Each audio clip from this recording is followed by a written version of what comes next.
Hi everyone, welcome back to my channel. This is Ren. I am back in Tokyo from Dubai. I landed on Monday evening, straight back to work on Tuesday the next day, no break or anything. So I've been experiencing the worst jet lag of my entire life for these past 3 days. It's now Thursday. Yeah, I don't know what's going on. I just can't seem to get my circadian rhythms right again.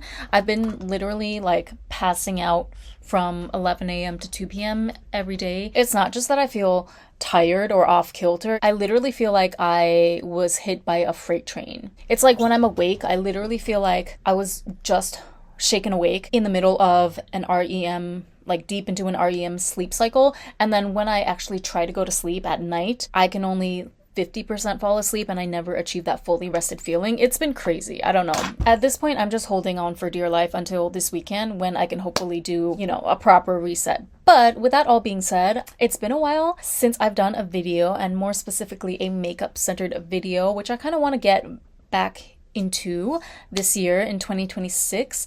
Happy New Year, by the way, everyone. I would say Happy Year of the Horse, but technically, for those of you who are familiar with the Lunar New Year, you'll know that it's technically not the Year of the Horse until February 17th, I believe, is when the Lunar New Year starts this year. So we are still in the final stages of Year of the Snake. Okay, my year. I'm not in a hurry to get out of it anytime soon, although I do definitely welcome this new Fire Horse year that's about to come. I'm excited for what that entails. But yeah, so anyway, before I ramble on too much, I really just wanted to show you my kind of like updated, my newest version of a daily glam look that I have been really liking recently. When I was in Dubai, I basically did some form of this look every single day. So I'm gonna start as usual with my Face Edition skin base for oily skin from Etouce. This has been a mainstay for several years in my daily routine.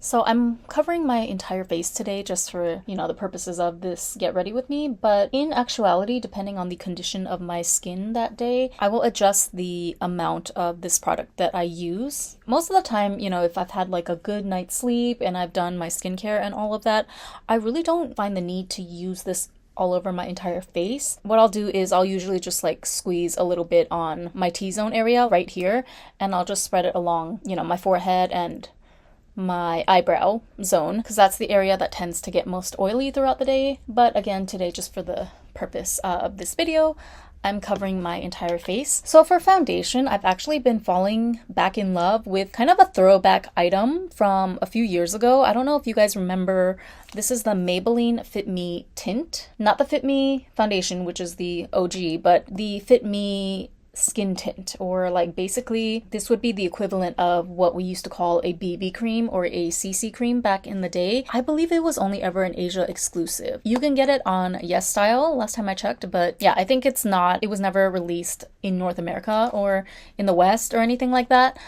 Cushion foundations have been all the rage for a really hot minute now, especially I feel like after the explosion of Tier, even though cushion foundations existed before the brand Tier, of course, but I think Tier really took the cushion foundation phenomenon to a global level with their virality on social media and whatnot. So naturally, I, as much as the next makeup enthusiast, I also hopped on that train. I tried so many different cushion foundations from different brands, Korean, Japanese, Chinese, different kinds of finishes, from the glass skin, dewy type foundations like the Amuse Hello Kitty collaboration, all the way to, the super coverage or super matte finishes. Think Jungsam Mul, of course, Tier's various extensive range of formulations. And I even had a moment where I was really into the Can Make cushion foundation. A lot of local Japanese brands also decided to release their own versions. I tried out the Cezanne cushion foundation, and while I've definitely had my favorites, like the ones that I felt really made my skin pop, as well as the ones that didn't really make such an impression on me, at the end of the day, one thing that always kind of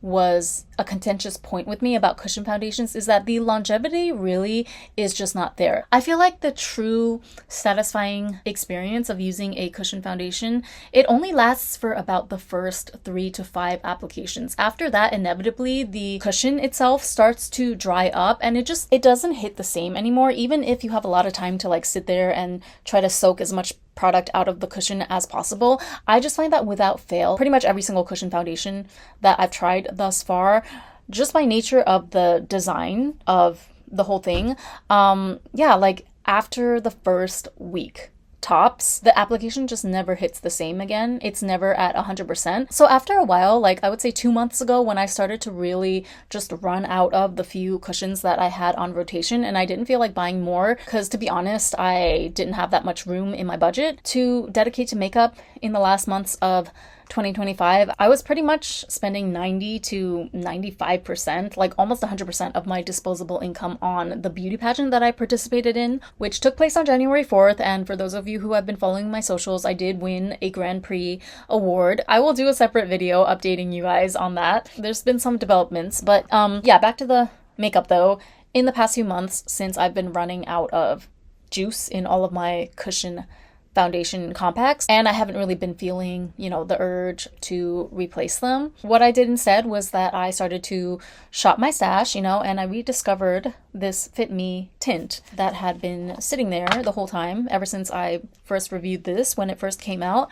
And I have to say, okay, I don't know why I just did 2 dollops on each side. This is actually quite full coverage, especially considering the fact that it's just a tint, like it's not technically a full-blown concealer, but I have to say, even compared to all of the glowy, you know, glass skin cushions, the viral cushions that I tried last year, I was beyond impressed at just how glowy and dewy this made my skin.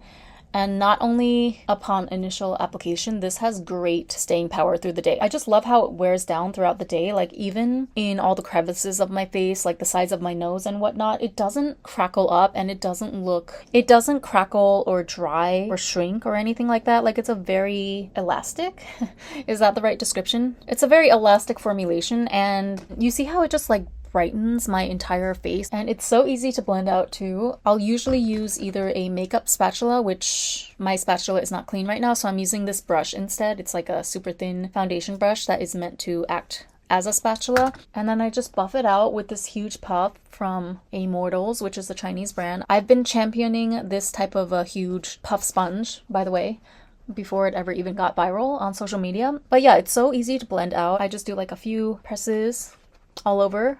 Look at how glowy and amazing that looks without being like overly dewy to the point where I look like I'm sweating or something, you know, which is the case with some other foundations. But yeah, I'm so glad I decided to just randomly revisit this Maybelline Vitamin C tint because it was just sitting there in my collection. It smells perfectly fine too. Like it's nowhere near going bad. For those of you who are sensitive to fragrance, this might be a contentious point with you, but me personally, I don't mind the fragrance. I feel like it smells the same as their regular Fit Me foundation. It's the same like fresh, slightly floral scent.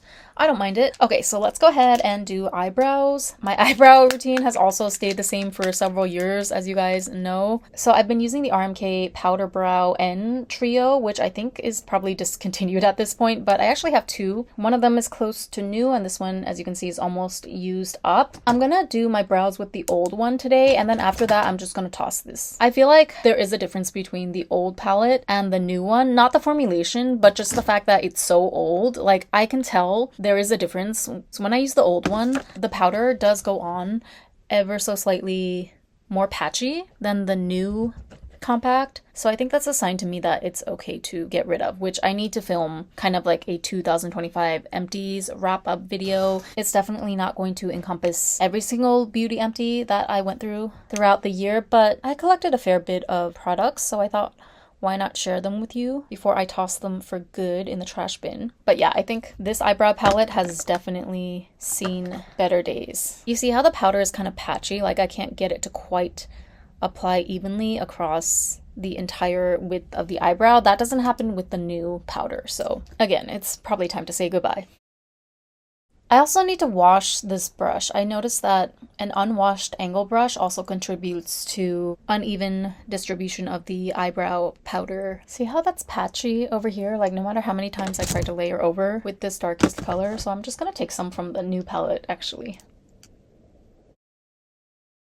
And you see how it fills in just fine. Okay, now we go on to the second eyebrow step that I never skip these days. I'm going in with the Heavy Rotation Coloring Eyebrow in 08 Ash Gray. And this is actually, I don't know if you can see, a JoJo collaboration, even though I don't really watch the anime JoJo, but as far as I hear, it's pretty popular these days. I'm actually amazed at how much product is still in this tube. I thought I would have ran out a long time ago. Like, I've had this for, God, I don't even know how long. I have to check my previous videos. I'm gonna have to start writing the start date of whenever I start to use a new makeup item in Sharpie on the actual packaging. Okay, September of last year is when I first debuted this eyebrow gel. So it has been like maybe 3 to 4 months. In that case, it makes sense. I would expect this to last at least half a year. It's perfectly fine, and there's a ton of product left. It doesn't smell weird or anything, so I don't know why I'm like in a hurry to use this up. I don't know, maybe I just want to try some other eyebrow mascaras, but I think I mentioned this before. One of my goals is to be very, very intentional about the makeup that I purchase moving forward in 2026. Not just makeup, like intentional allocation of my resources, period. Whether that be money or time, feminine energy, you know, like our innate feminine energy that is priceless and cannot even be bought with money. That's definitely going to be a huge central focal point for me this year, to be intentional about where I allocate my resources, and that includes money. So yeah, eyebrow mascara is definitely not one of those things that I need multiples of, nor do I want that in my collection. So for eyeshadow, I've been truly obsessed lately with these Ever Icon palettes, heart palettes from Dolce & Gabbana Beauty. These were not even available in Japan, so I actually bought them off of a Korean seller on Qoo10, which is like the eBay here in Japan. You guys, when I say that I scraped like the bottom of the barrel of my checkings account to be able to afford these last year in the midst of all my pageant expenses, this was one release that I just could not pass up on, and I'm so glad that I picked up both colorways that I was interested in. So there's 3 in total. The first one, which I forget the name of, it was more of just your standard like warm toned or neutral toned brown eyeshadow palette. I definitely don't need another one of those, but these 2 in particular though. So number 2, Rose Goddess, which is like a flushed pink, and Chrome Star 03, which is like a taupey grayish brown color story. If I could only use these 2 eyeshadow palettes for the rest of 2026, I honestly would not even have any complaints. But don't worry, I'm gonna try as much variety and have fun with my makeup as always on this channel. But what was I saying? Yeah, so I've been wearing these like daily pretty much since I got them back in December.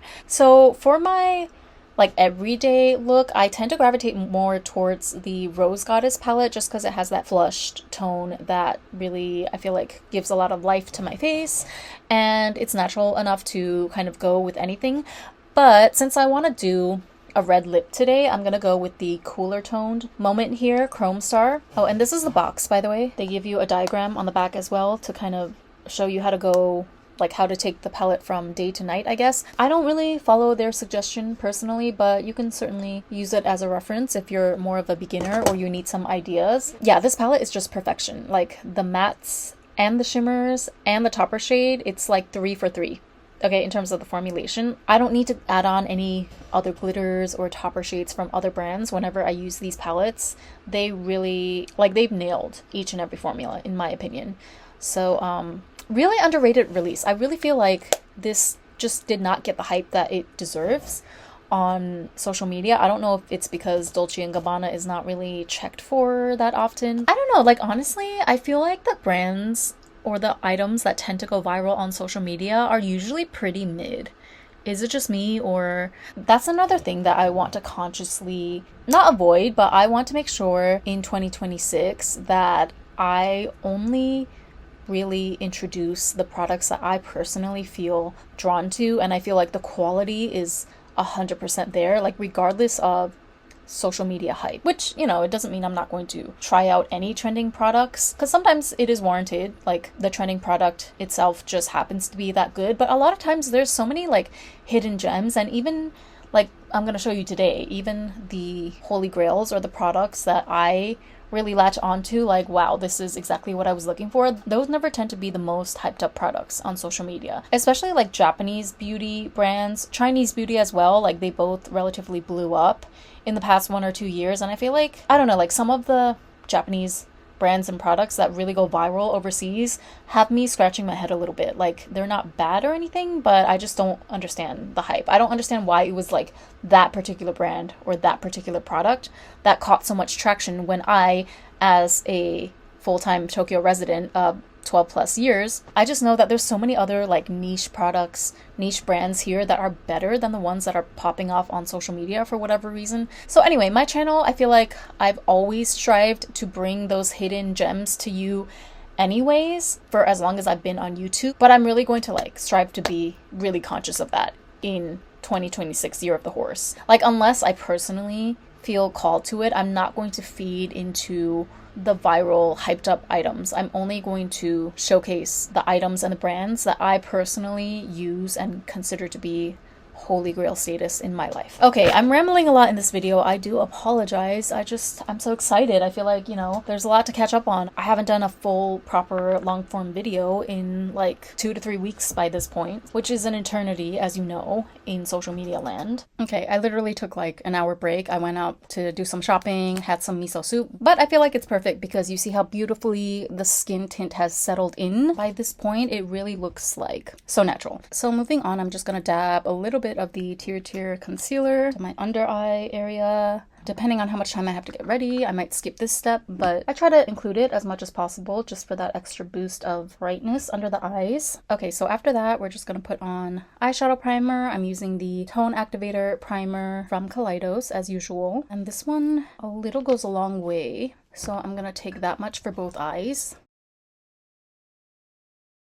So I'm gonna go a little fast here because this is the actual order that I do my makeup in. So before I put on eyeshadow, I like to put on blush first. I've been obsessed with this Can Make powder blush in their 40th anniversary shade. And the reason I put on eye primer, blush, and then eyeshadow is that I usually do my blush in a way that, actually, I'm not gonna use this brush. I'm gonna use a full-sized fluffy brush. The reason I put on blush right after eyeshadow primer is because I normally do my blush in this triangular shape and I kind of overlap over the outer edge of my eyelid. So I want to make sure that the blush is like seamless first before I go in with the eyeshadow. So I put on this blush first.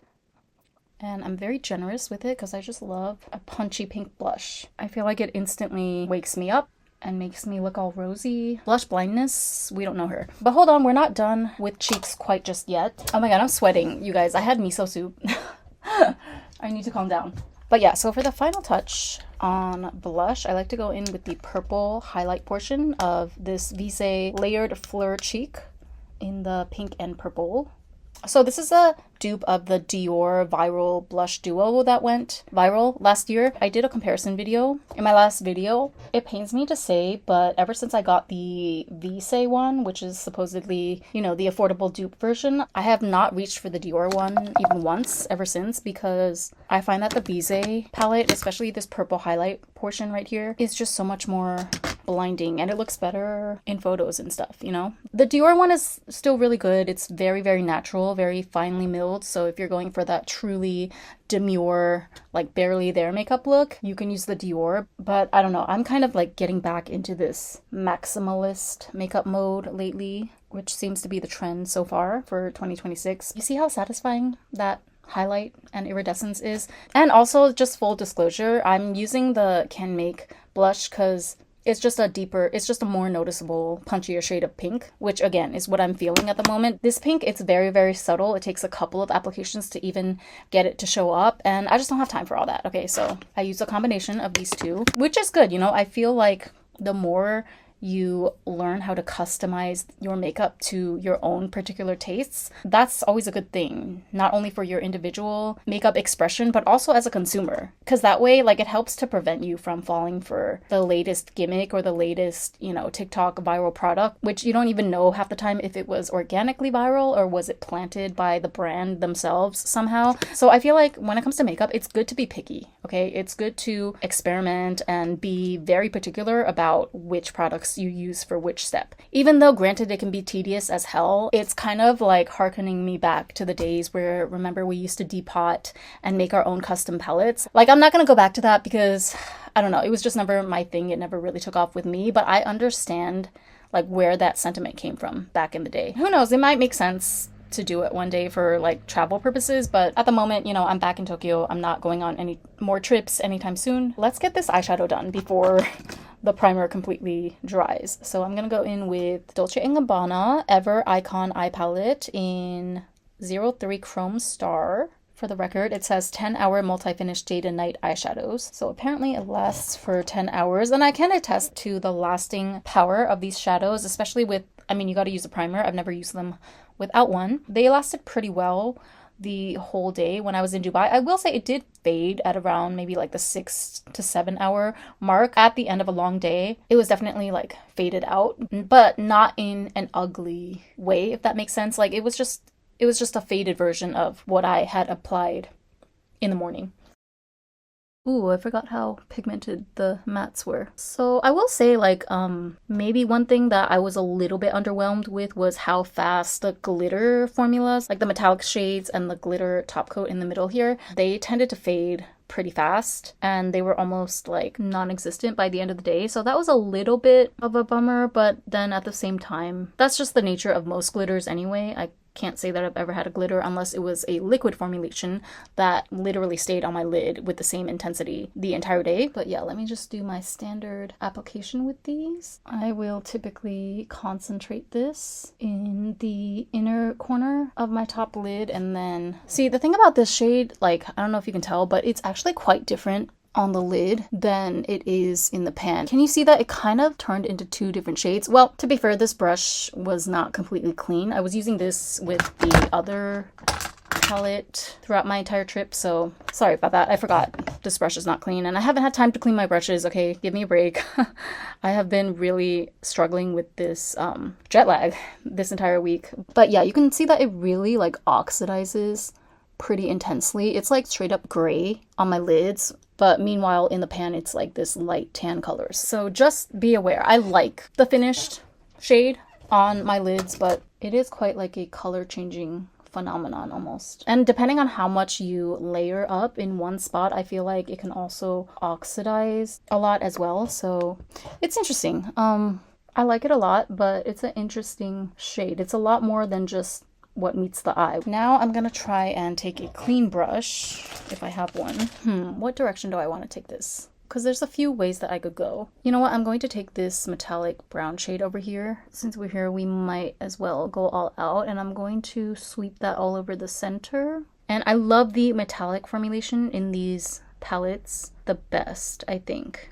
Honestly, this might be a year where I return to like a heavy use of metallics, because I feel like it really just suits, well, honestly everyone, but in my case, like it really suits my half creased monolids the best, because it's like emollient enough to really stick on there. I don't have to worry about it flaking off, but it's also like super reflective at the same time. It's not gonna flake off almost completely by the end of the day the way that most glittery, like finely milled glitter top coats do. But even with that being said, I'm going to put some of the center shade on top. This one really reminds me of Chinese glitter with how finely milled and sparkly it is. Look at how intense that is.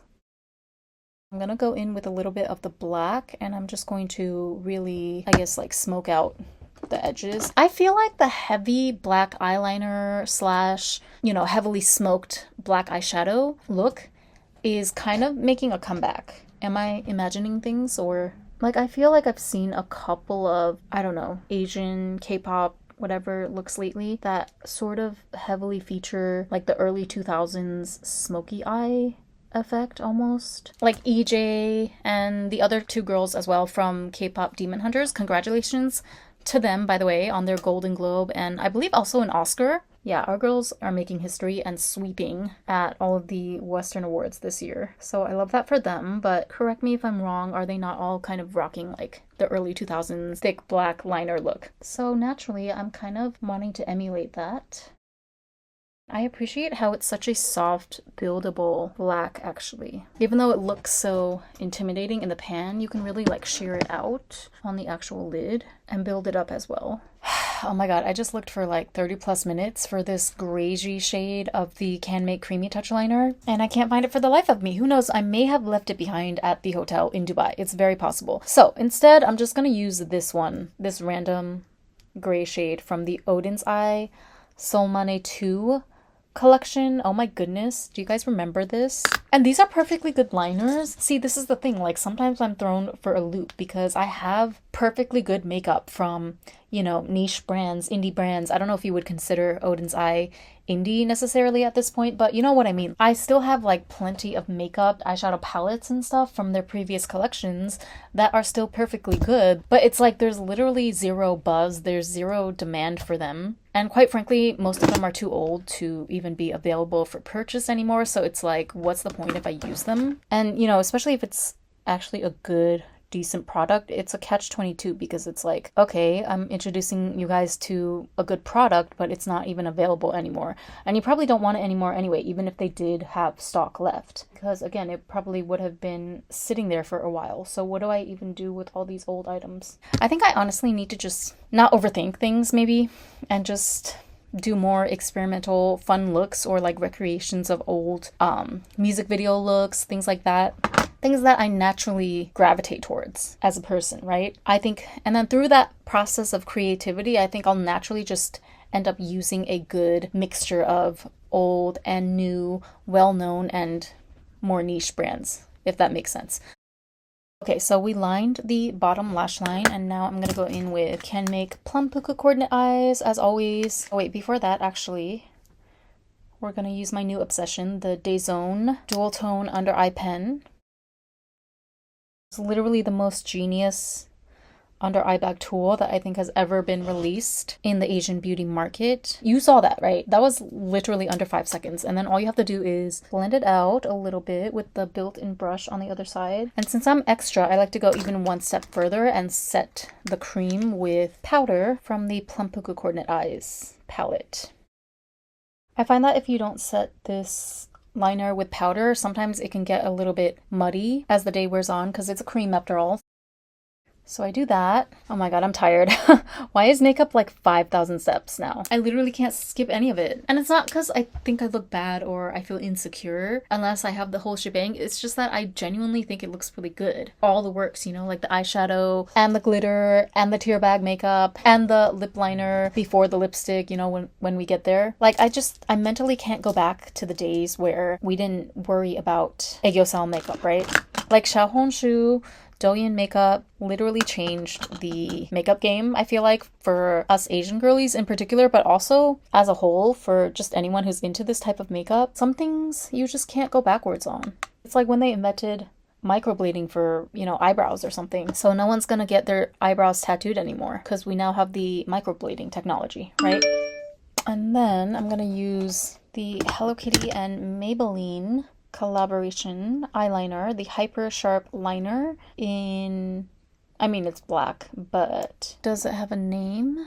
Jet Black. Now, I'm going to tell you right now, I don't recommend this product because it dries out way too fast. I was on my 3rd or 4th use of this and I literally, like, I stopped for about 30 seconds. I think I got a notification on my phone or something. So I had the pen out like this and I stopped to read my text message or whatever for all of 30 seconds. And in that 30 seconds, would you know that this thing basically completely dried out? Which granted, you know, it's my fault. Like, I should make sure that the cap is on at all times when I'm not using it, but 30 seconds though, and I had barely started using it. So yeah, you know, in order to get the ink to flow again, I had to run it under hot water. And you can see even now, like, it worked fine because I store it upside down like this, but I don't know, it's definitely not inky enough for my taste. So personally, I would not repurchase this again, but you do have to admit the Hello Kitty packaging is quite cute. Oh my god. It's 3:30 a.m. and we're still not done with our makeup. I feel like this is how it always happens when I come back from a little bit of a hiatus. It just takes forever. We have only just gotten to the most tedious part, which is eyelashes. Now, speaking of eyelashes, you may notice that this looks very different from my usual fare, which is just a classic strip lash. You know, one day I was, again, rummaging through my existing makeup collection and I happened upon a box of Shein individual lashes, which I had forgotten about, and I didn't have any strip lashes left, so I ended up using those individual lashes. I decided why not give them a go, and when I tell you, they changed the game for me. Like, I always knew instinctively that individual lashes, like, obviously it would make sense that they would look better, at least marginally better than strip lashes, simply for the fact that, you know, it just gives you so much more control to, you can literally control every single little cluster of lashes and which angle each cluster is poking out from your eye. That's very, very important for irregular eye shapes such as my own.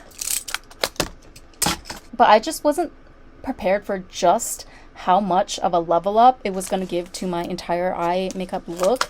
And yeah, ever since I ran out of those particular Shein lashes, I knew that I could never go back to regular strip lashes ever again, because they just look so damn good when I can control every individual cluster. So these are not from Shein, actually. These are from Mish Blooming, which is still the same brand of strip lash that I normally use, and it's also the brand of the eyelash glue that I use, actually.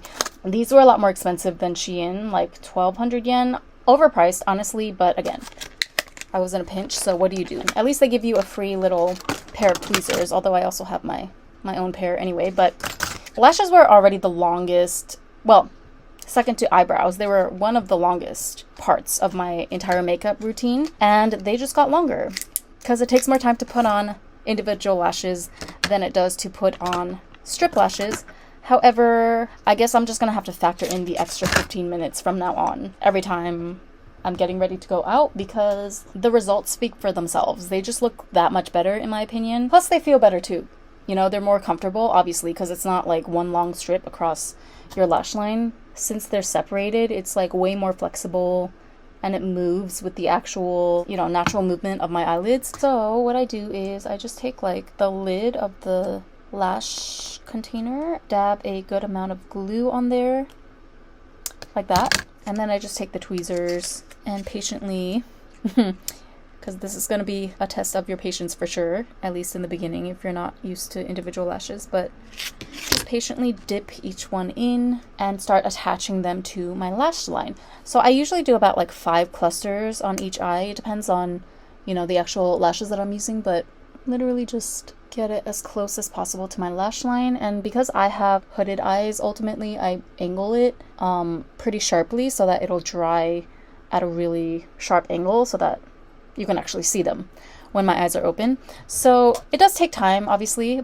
but the good thing is that it actually is not as hard as it looks. Like, pretty much after 1 or 2 tries, I already got the hang of it, and it's just a matter of, you know, putting the time in. So there's 9mm, 11mm, and 12mm, and I'm just gonna do 9, 11, 12, 11, 9, 5 on each eye.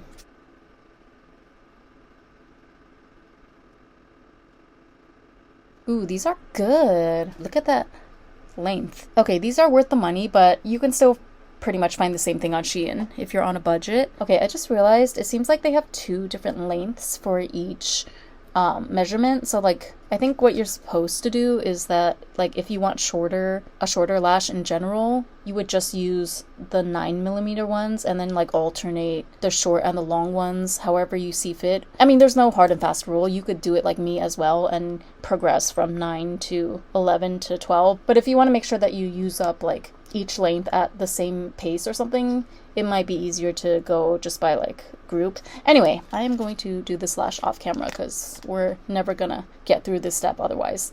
Bam! Look at that volume, perfect lift and curvature. This is impossible to achieve with any strip lash, okay? I'm so sorry. Like, how can I go back to strip lashes after this?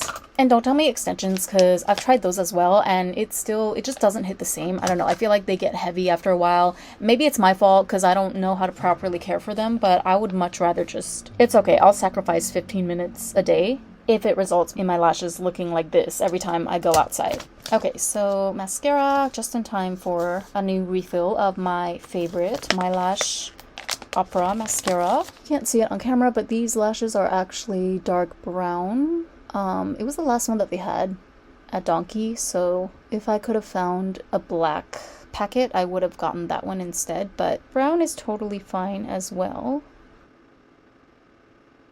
Now, I know this is like an everyday updated get ready with me, so while I certainly don't wear a red lipstick every single day, I'm getting more and more open to it, and it's mainly because of this lipstick formula by this brand, which is unfortunately very, very niche and not well known. It's called French Divine. It's like this French-Japanese hybrid type of brand. Okay, I have a story about this lipstick. I don't know if I should share it because this video is already too ranty, but anyway, let's first get started. Let's get started on the lip liner before we proceed any further. So this is the Rimmel Lasting Finish Exaggerate in 024 Red Diva. It's literally the only red lip liner that I own, so we're gonna use it. Now, lip liner is very, very important to me, especially when it comes to a red lip, especially if that red lip is a glossy formulation, because usually I don't do too well with glossy reds. I have plenty of matte reds that I've gotten along with in the past, but something about most glossy formulations until I came across this one, it just never feels quite right to me. Like either the shade is off, or I find that it's blotchy, or like it looks good when I initially apply, but then as the day wears on, I feel like the red rubs off in all the wrong areas, and it just, okay, maybe I'm overthinking it, but I feel like it gives me like, you know, dated auntie vibes. Look at how rich. Okay, so the petty, like, weird part of this story, which kind of made me hesitate on featuring this lipstick too much on my channel afterwards, is that, first of all, again, it's not really a well-known brand. Again, I feel kind of, like, bad to recommend products to you guys that I know is realistically not available. I mean, you can order off their website, of course, but this is not a cheap lipstick either by any means. It was like 6,000 something yen. So even though I do really love it, and at this point I've accepted that it's going to be my go-to glossy red lipstick formula, like, I'm definitely going to use it until it's done, I think. But yeah, I don't want to recommend you guys like a $60 lipstick that you can only get from their website and you probably would have to pay international shipping for. It's just not, it's not worth all that to me. But then also something that kind of like was weird to me or rubbed me the wrong way. My original footage describing the situation kind of got corrupted, so I'm just going to summarize really quickly here. The only reason that I ever came across the booth for this lipstick brand, they were having a pop-up at a department store in Shibuya, right? So one of my dancer friends, she invited me to eat dinner later that day, but then beforehand she was like, hey, do you want to quickly, like if you're already in the area, do you want to quickly stop by my friend's lipstick or brand booth later in the department store? So I was like, okay, sure, why not? I'm into makeup. And yeah, so basically one of her friends who I never met before was either a model for the brand or co-owner or something, but I think she was just modeling and helping out because she looked quite young as well.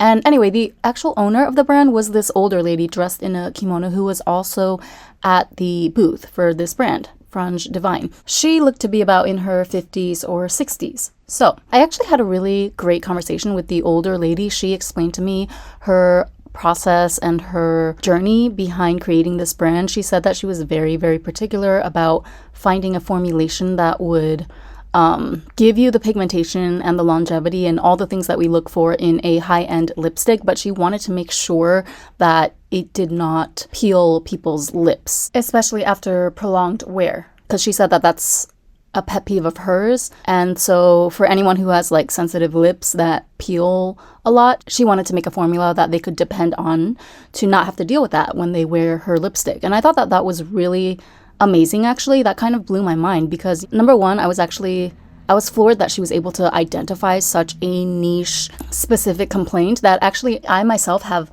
noticed a lot with other lipsticks. You know, I didn't necessarily attribute it to the formulations of other lipsticks I've tried, but the peeling of the lips thing, that's definitely something that I deal with a lot. And I do take it into consideration when I'm trying out new lip products, whether it's drugstore or high end.